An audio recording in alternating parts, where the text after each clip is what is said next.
The open guard is one of the most fun and challenging parts of jiu-jitsu, and using the collar and the sleeve in order to control our opponent and attack is a really important skill. I use the collar to control the posture as well as set up attacks, and I use the sleeve to control a post. So one of the principles that's not going to change, whether my partner stands or not, whether my partner is wearing a gi or not, is I want to control the inside space. So you see that Jesse's elbows are inside of my legs.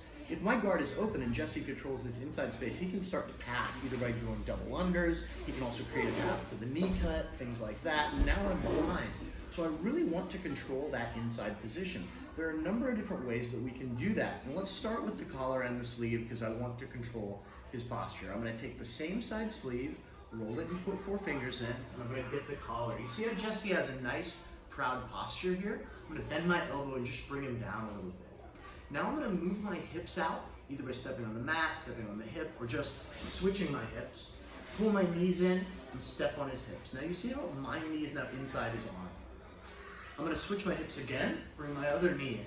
And this is where we find the basis of our collar and sleeve guard controlling inside space. We can of course switch to 2 sleeves if we want, we have options. But just by controlling the inside, it becomes difficult for Jesse to pummel in.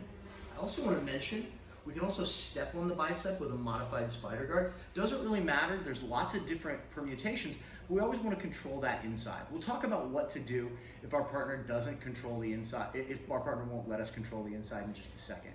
But that's a really nice warm-up drill that I like to do, to switch the hips, where we grab the sleeve, we grab the collar, move the hips out, pull the knee back, control the inside, switch the hips, pull the knee back, control the inside. In this case, I have 2 feet on the hips. So now let's say Jesse doesn't want me to do this. Let's say he's wary of me controlling the inside, right? And the other thing too is like, this is where spider and lasso guard become really intertwined, because if he's controlling the inside here, I can come over the top to control the inside, or I can step on the bicep, which we'll get into in a later video. But you see how now I have sort of one arm inside and one arm outside? I would like to get this knee inside, but if Jesse pulls his elbow tight, it's not gonna let me, right? He knows that if he can start to go through the middle for that knee cut. The good thing is I can use my legs now to create an opportunity for a triangle. So I'm gonna pull with my collar grip, attaching my elbow to my hip. I'm gonna attach this elbow to my body. I'm not pulling with my arm, I'm extending my body.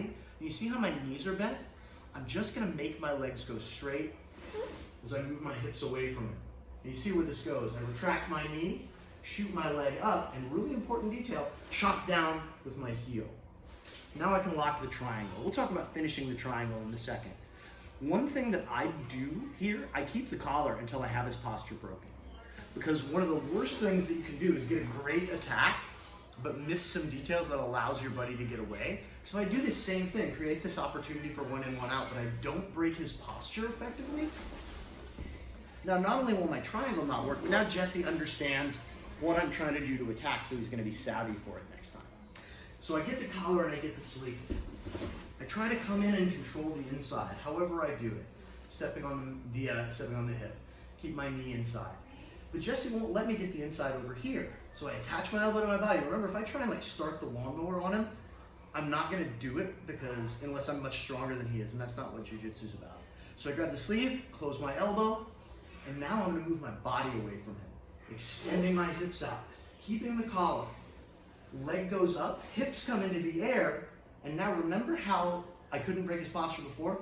I'm gonna kick down with my heel like an axe chopping wood, and now Jesse, get your posture back. It's really hard. Only now am I going to give up the collar grip. Now, a lot of different ways to finish the triangle, and we have videos on those as well, but now let's do the classic finish of lifting the hips, pushing the arm across, grabbing the head, grabbing your own chin, make the angle, lock, and finish.